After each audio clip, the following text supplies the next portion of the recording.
Hello and welcome to Frontrunner Motorsport. Last week we did a video on the first lot of Formula Renault Eurocup champions, and now we are doing part 2. So if you haven't watched part 1, go and do that now. We covered all the champions from Jason Plato in 1991 to Scott Speed in 2004.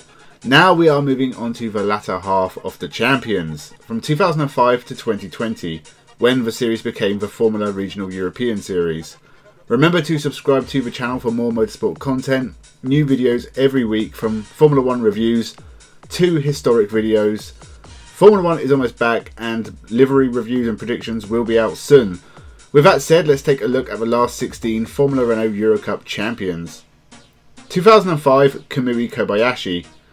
I've made it no secret that I am a big fan of the Japanese driver.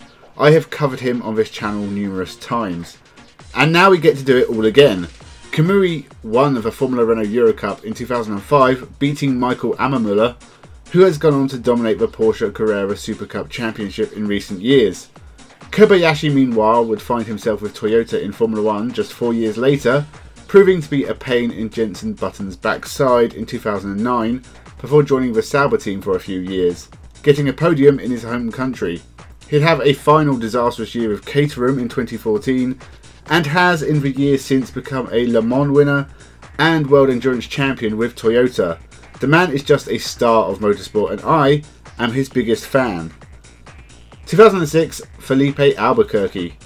The Portuguese driver at one stage looked a shoo-in for a Formula 1 drive. He beat Chris van der Drift and Carlo van Dam to this title and kind of bounced around various series over the next few years, but usually he was competitive. He finished 4th in the Formula Renault 3.5 Series in 2007 and 3rd in A1 Grand Prix in 2008-2009. That, however, was the end of his single-seater career, and in the years since, Felipe Albuquerque has become a star of endurance racing both in Europe and America. He has won his class at Le Mans with United Autosport, won races in the IMSA series, he's a European Le Mans champion, success everywhere in sports car racing. He's even raced in DTM and International Superstars. 2007, Brendan Hartley. Kiwi Brendan Hartley would eventually go down as a Formula 1 flop after an unsuccessful year and a bit with the Toro Rosso team.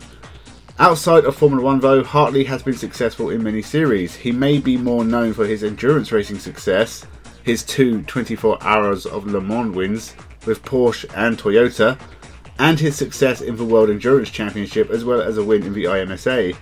However, he's had his triumphs in single-seaters as well, even if they are few and far between.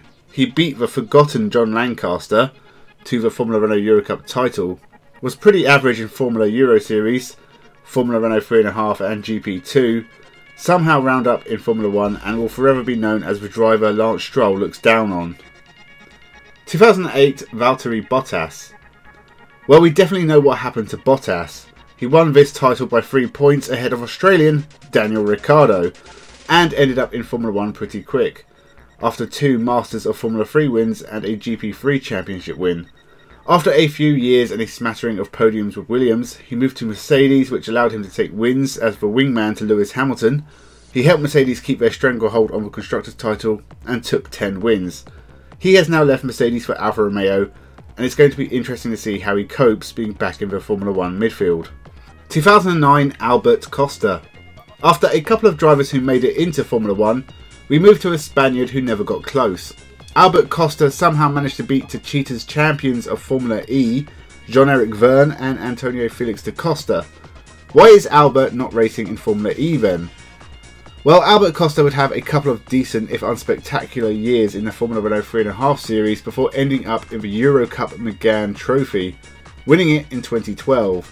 Since then, he has been in and around the GT racing scene in various series, building a long-lasting relationship with Emil Frey Racing, winning the 2019 International GT Open in a Lamborghini, and still racing in 2022. 2010, Kevin Korjas. The Estonian dominated the Formula Renault Eurocup in 2010, winning the series a long way ahead of Luciano Becchetta. He'd take wins in the Formula Renault 3.5 Series and even had a test drive with the Lotus Formula 1 team, whilst having some success in GP3. But his career soon slowed down, turning to GT racing without much success, and his racing days ended after 2016. He now works as a driver coach for Peak Performance Management. 2011 Robin Frijns. Another driver I am a big fan of, the Dutchman has kind of been overshadowed by other more successful Dutchmen in 2021, but Frijns is worthy of respect also. Drivers he beat to the 2011 title include Carlos Sainz Jr., Daniel Kvyat, Will Stevens, Stoffel van Dorn, and Richard Gonda. So having beaten so many stars and followed up with a Formula Renault 3.5 Series Championship win, Formula 1 must surely be on the horizon. Well, it kind of was. Frijns would test drive for both Sauber and Caterham, but no drive ever materialised. He'd end up in both Formula E and DTM, winning races and being a title contender in both series, as well as winning the Blancpain Series in 2017, the Bathurst 12 Hour in 2018, and he also won his class at Le Mans in 2021 and the LMP2 World Endurance title. In 2022 he will again be racing in the World Endurance Series and is still with Envision in Formula E, still going strong, and more success will surely come in the future. 2012 Stoffel van Dorn. Another Formula E driver took the 2012 championship, beating Daniel Kvyat. Van Dorn would finish runner-up in Formula Renault 3.5 and GP2 over the next couple of years, winning the latter in 2015 with ART. He spent a year in Super Formula in 2016 whilst also making his Formula 1 debut for McLaren, standing in for Alonso after his horror crash in Australia with Esteban Gutierrez. Van Dorn scored a point and was impressive enough to get 2 seasons with McLaren in Formula 1. Sadly, McLaren were not what they used to be. In fact, they were more McDonald's than McLaren. In the years since, he has won races and been competitive with Mercedes in Formula E, and will be looking for a new job in 2023. 2013 Pierre Gasly. The Frenchman was very successful in his pre-Formula 1 days. He won this series ahead of Oliver Rowland. He was runner-up in Formula Renault 3.5, and he was the final GP2 champion. He almost won Super Formula in 2017 whilst also making his Formula 1 debut with Toro Rosso.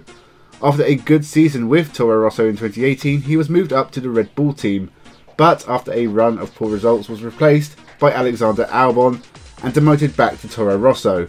In the 2.5 years since, he has taken 3 podiums, including a win at Monza in 2020. He'll be entering his 5th full season in Formula 1 as one of the best young talents on the grid, but still with Toro Rosso. 2014 Nick de Vries. The Dutchman destroyed the competition in 2014, beating Dennis Olsen by 130 points. Over the next few years he would take wins in Formula Renault 3.5, GP3 and Formula 2. In 2019 de Vries won the Formula 2 series for ART, beating Nicholas Latifi. However, the Canadian who finished second was given a Formula 1 drive with Williams, whilst Nick de Vries had to settle for a test drive with Mercedes whilst racing for the team in Formula E. After a rough first year in the series, he'd take the Formula E title in 2021 with just 2 wins, and started 2022 by winning the first race of the season in Diriyah. Could be champion again in 2022, but he'll be disappointed Lewis Hamilton didn't actually retire. 2015 Jack Aitken. One race wonder Jack Aitken was Formula Renault Eurocup champion in 2015, not far ahead of Louis Delatraz. He would take race wins in a multitude of race series over the next few years, finishing second in GP3 with ART. He'd test Formula 1 with Renault first before landing a reserve gig for Williams. He'd have a competitive year in Formula 2 in 2019 with Campos, taking 3 wins and finishing 5th overall. He'd make his one and only appearance in Formula 1 with Williams, standing in for George Russell, who was standing in for Lewis Hamilton. He'd finished the race at least, but he has been less capable in Formula 2 in the years since, and in 2022 he drops down to the ADAC GT Masters. Shame to see his career fizzle out, but at least he got a taste of Formula 1. 2016 Lando Norris. Now we are talking. You'll notice none of these drivers went on to be Formula 1 champion, but of the names with the potential to do so, Lando Norris tops the list. He won the Formula Renault Eurocup, Northern Europe Cup and the Toyota Racing Series, all in 2016. In 2017 he won the Formula 3 European Championship. He was runner-up to George Russell in Formula 2 in 2018, before moving up to Formula 1 with McLaren in 2019. In his 3 years, he has got better and better, almost taking his first win in Russia in 2021. He has scored 6 podiums and finished 6th overall in the final standings last year. 2022, his star will continue to rise. 2017 Sasha Fenestraz. The French-Argentine driver has had a lot of ups and downs in his relatively young career. He won this series ahead of Will Palmer at his second attempt and would take a win in Formula 3 Europe in 2018. He moved over to Japan in 2019 and won the Formula 3 series there, and has since been racing in Super Formula and Super GT. He's also been a reserve driver for Jaguar in Formula E. He still hasn't had a lot of success in Super Formula, but he will return in 2022.